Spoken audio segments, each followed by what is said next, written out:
What's up, everyone? Welcome to this day in Philly sports history for November 24th, 2022. Happy Thanksgiving. I just want to say thank you for spending some of your Thanksgiving with me. Be sure to share with your family as they come over.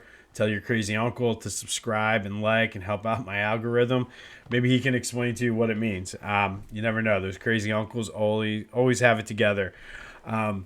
But I am thankful for all of you. I'm thankful that I'm able to have this platform to even do this. It's been about almost 3 months now, and it's been a lot of fun. Something I look forward to doing every morning.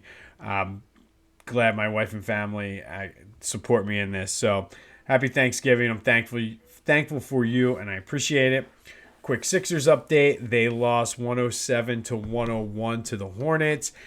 And I mean, no harm, no foul. They didn't really have anybody playing, so I mean, what's frustrating is I was watching some of this game, and they were able to win. They had a lead and let them kind of come back. The Hornets come back in, but it is what it is. They get a nice little rest now, and hopefully they get to enjoy the Thanksgiving break and get healthy. Hopefully that means Harden and Embiid are one step coming back. But Flyers lost again in overtime for the 8th straight time, and unfortunately, this is what we're going to probably see from them. Just like I was talking to the guy last week, they're coming down. They're coming back down to earth, and all the other teams are catching up, which is good because we want them to get one of those top three draft picks in the lottery. So hopefully they continue to show some promise, but not too much where they're losing that draft status. Also, Bryce Harper had successful surgery last night, or not last night, the night before, on his elbow. And I'm not really sure where we stand on that. I heard he could be back in mid-May. Then I'm hearing like the All-Star break. So I bet it probably means he can probably mid-May. He's going to basically be his spring training, and he should be ready closer to the All-Star break. I don't think he's going to be able to play in the field till later in the season, but the sooner we can get him back in that lineup, and if he's shown us anything over the past couple of years with his injury, like last year with the thumb, he's going to battle to come back. So it wouldn't surprise me if he does come back by June, but wish him a speedy and quick recovery for that. All right, so today we're going back to the year 2000, and one of my favorite Temple teams, the 2000-2001 team, they took on the Duke Blue Devils, who were ranked number 2 in the preseason NIT final. And they lost a nail-biter, a close one, 63-61. I remember being at this game. Or, I'm sorry, was not at this game. Scratch that. I'm thinking too far ahead, and I'll get into that in a minute. But I remember watching this game, and they were up 6 points, I think, with like 4 minutes left. And this was a stacked Duke team. So we thought, okay, maybe we can pull this off. And not only we're pulling off the upset of the number 2 team in the country, it's Duke. Everybody except for Duke fans hates Duke. And I can't say that for a lot of people. I think everybody hates the Cowboys. Unless you're a fan of those teams, you hate the Cowboys, you hate Duke. I think you hate the Lakers, the Yankees. There are certain teams where it's just like, they're not my team, but I hate them. But Duke is top 3 for me when it comes to that. So to have that feeling and that thought that you're going to beat them was awesome. And then obviously they became Duke again and kind of shut down Temple, and they came back. Carlos Boozer had 26. They also had Jay Williams on that team, Battier, Mike Dunleavy Jr. I mean, they were a good team, but to hold them to 63 points and only lose by 2 when you were in it, it was good for this team because they were coming off the disappointment the year before when they were the 2 seed and got knocked out by Seton Hall. They did lose, Pepe was gone, Karcher was gone, Lamont Barnes was gone, but a lot of these young guys, they wanted to get over that. So this was a huge momentum booster that for an early season game like that, or so we thought.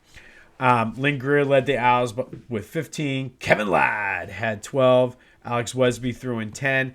Quincy Wadley and David Hawkins were also on that team. Unfortunately, they were ice cold that day. And that was sort of what that season, like that was the epitome of that season. Greer was solid. I think Kevin Lyott had a pretty good year that year as well. Wesby was hit or miss, but Wadley and Hawkins were like those next two guys. And when they were on, like Temple was unbeatable. When they couldn't hit a shot, it got pretty bad. But on this day in 2000, Temple loses to number 2 Duke 63-61. Now, the reason I said I was at that game is because these two teams then played 9 days later in what was their originally scheduled game at the First Union Center. And this time it was all Duke. Basically, as great a defense as they played in the preseason NIT, they did the opposite down at the FU Center. Like that, Duke went 17 for 30 from 3. And in doing the research, that tied their team record. I don't know where it stands now. Quite frankly, I don't care. Like it's Duke. I don't care. But they went 17 for 30 from three-point land, and you're not going to beat anybody if you're giving up 17 threes.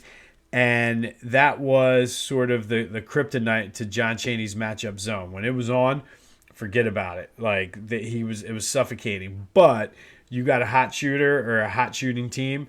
And I don't know how many times, like, seeing guys just, especially guys on Duke, hit those shots, those big threes, time after time, just like daggers in your heart. 3, 3, 3. But I remember being at this game and just being like, Jesus, they're not missing. So it was kind of an up and down year for the Owls, and they would make it to the Elite Eight, though. They ended up with the 11th seed. They won the A10 tournament. I think it was one of those times where they were borderline making the tournament if they didn't win the Atlantic 10. So they won the Atlantic 10, and they got hot in the tournament. They beat, I think Penn State was one of the teams they beat. Florida. There was another bigger team that maybe it was like Purdue or Vanderbilt or a team like that. Like one of those teams are just always there. Before they finally lost to Michigan State in the Elite Eight, I just remember it was just one of my favorite teams, just because it was my last team at Temple with season tickets and all that. I was there for 2 of John Chaney's Elite Eight teams, so very happy and excited to see that. And like I just remember like that it's different now, and I've talked about this earlier in the week where they went and focused on football at the right time, and it was the right decision, just it didn't work out the right way. But man, there's nothing like when I was there, Temple basketball tournament run when they were good and had a shot to kind of make it. And I feel like under John Chaney, it didn't matter what seed they had, who they were playing, where they were playing. They always had a shot to make a run. And that's part of what he did and the way he trained them early in the season with the tough schedule. I'm hoping to see more of that out of Aaron McKee. There was an attempt. They started to do that this year. I mean, they came out of it 2-4. But hopefully they can get on a nice little run like the old school Chaney days. But on this day, in the year 2000, Temple lost to Duke 63-61 in the preseason NIT. Duke would go on to win the entire thing. Temple went to the Elite Eight that year, so 2 pretty deep tournament teams playing in an early preseason NIT tournament final, which is always fun to see. Good college basketball is good college basketball. So happy Thanksgiving. Enjoy your football today. If you're looking for an interesting bet or two, I like the favorites on the money line as a parlay. So I like the Bills, Cowboys, and Vikings on a money line parlay. However, I do like a 3-team teaser where you tease the Bills down, you tease the Cowboys down, but tease the Patriots up. So you have the Cowboys minus 3.5, the Bills minus 3.5, Cowboys minus 3, and then the Patriots plus 9. So just if you're looking for a little action today, there's not much football, the World Cup, but enjoy your Thanksgiving. Be safe out there. Again, I'm very thankful for all of you for being here listening, and until next time, I'll see you when I see you.